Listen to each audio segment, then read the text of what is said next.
Fast food is really cool, Convo. It's extreme.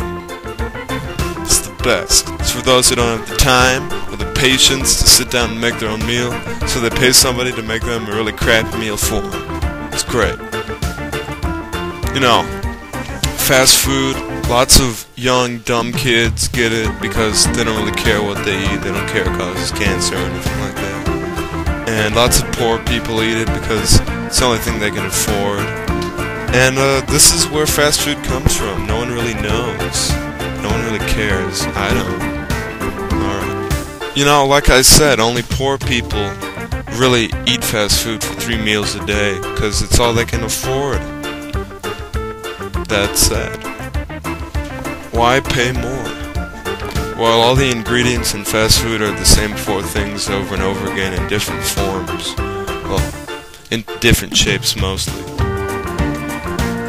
This is where rich people go to get coffee for expensive, incredibly high prices.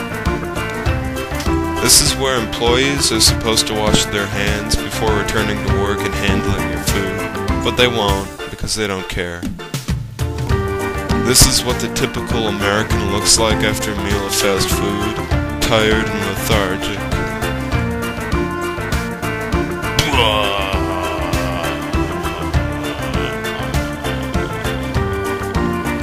There are 2 types of ways you can get your fast food. You can do a curbside drive-thru, where you pull up in your car.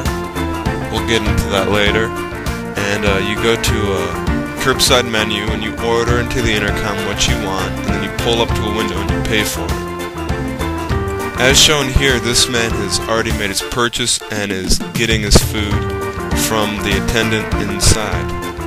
You can also go inside of a fast food establishment, go through the line, and go up to the counter and make your purchase from the above menu.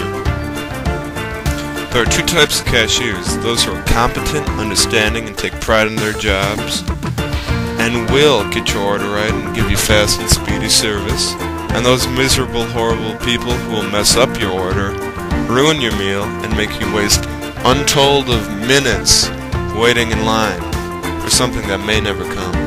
Now that you have your meal and you realize how greasy, horrible, and disgusting it is, you can feel bad and look at a calorie chart. Just what you want to look at when you're eating all that greasy, artery-destroying junk.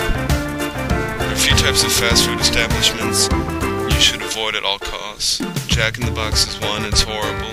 It's horrible for you. The terrible people there. It's very shady, very dangerous. And it's just out to get you. On the other hand, Arby's is a restaurant you should go to at all costs, even if you're not hungry. The people there are great. They're like family. They're understanding. They'll get you your order fast and prompt and say nice things to you. Now that this presentation is over, I guess you're as excited about fast food as I am. Let's go to lunch, Okonkwo.